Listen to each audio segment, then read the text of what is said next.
Polythene নিয়ে কাজ করছেন আপনারা, তা খুবই খুবই প্রশংসনীয় একটি কাজ। অথচ এর থেকে বড় বড় সমস্যা এদেশে যুগ যুগ ধরে পুষে আসা হচ্ছে, তা নিয়ে ভাবার মনে হয় কেউই নেই। আর তা হলো খাদ্যে ভেজাল। বিষাক্ত রং, কেমিক্যাল আর ফরমালিনের ছড়াছড়ি আমাদের এই দেশের 90% খাদ্যে, শিশু খাদ্য থেকে শুরু করে মাছ, মাংস সব জায়গাতেই ভেজাল।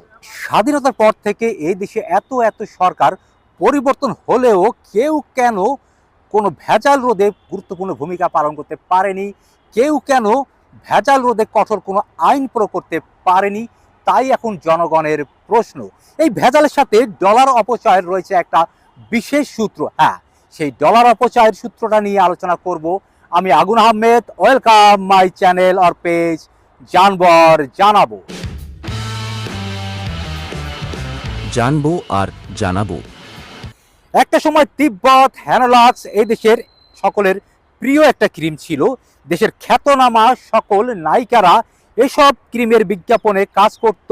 হুমড়ি খেয়ে পড়েছিল বোটানি অ্যারোমা, সুমন অ্যারোমা আর লতা হার্বালের উপর। এগুলো এখন কোথায়? কেন এই দেশের মানুষ দেশি এই প্রোডাক্টগুলির উপর থেকে মুখ ফিরিয়ে নিয়েছে?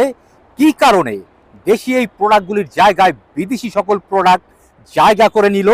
কারণ একটাই, এই সকল প্রোডাক্টের উপর থেকে মানুষ আস্থা হারিয়ে ফেলেছে। দেশি সকল স্কিন কেয়ার প্রোডাক্ট উৎপাদনকারী কোম্পানিগুলি এত এত ভেজাল দিয়েছে যে মানুষ এগুলো ব্যবহার করা এখন বিপদ মনে করছে। ফলে দোকানে গিয়ে ক্রেতারা এখন বিদেশি প্রোডাক্ট খুঁজছে, কোরিয়ান প্রোডাক্ট খুঁজছে, থাইল্যান্ডের প্রোডাক্ট খুঁজছে আমেরিকা, ইউরোপের প্রোডাক্টগুলি। আমরা নিজেরাই নিজেদের মার্কেট নষ্ট করে ফেলেছি। এই সকল স্কিন কেয়ার প্রোডাক্ট ইম্পোর্ট করতে প্রচুর ডলার অপচয় হচ্ছে এবং প্রচুর ডলার অপচয় করেই এদেশে ইম্পোর্ট করতে হচ্ছে। তাহলে প্রশ্ন, এদেশের ডলার যায় কোথায়? ঠিক একইভাবে খাদ্যের মার্কেটও ধ্বংসের পথে।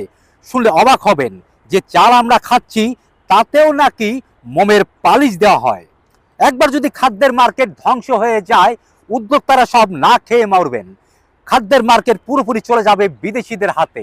তাই এখনই সরকারকে খাদ্যে ভেজাল রোধ করতে হবে, নিরাপত্তা নিশ্চিত করতে হবে দেশের প্রতিটি খাদ্যে। আজ তাহলে যাচ্ছি, যাওয়া কিন্তু শেষ না, আবার দেখা হবে নতুন কোনো টপিক নিয়ে। আমার এই ভিডিওগুলো যদি মনে হয় দেশ এবং সমাজের কোনো উপকার আসবে, তাহলে লাইক, শেয়ার, কমেন্টস করবেন। আমি বিদায় নিচ্ছি, আগুন আহমেদ। খোদা হাফেজ। জানবো আর জানাবো।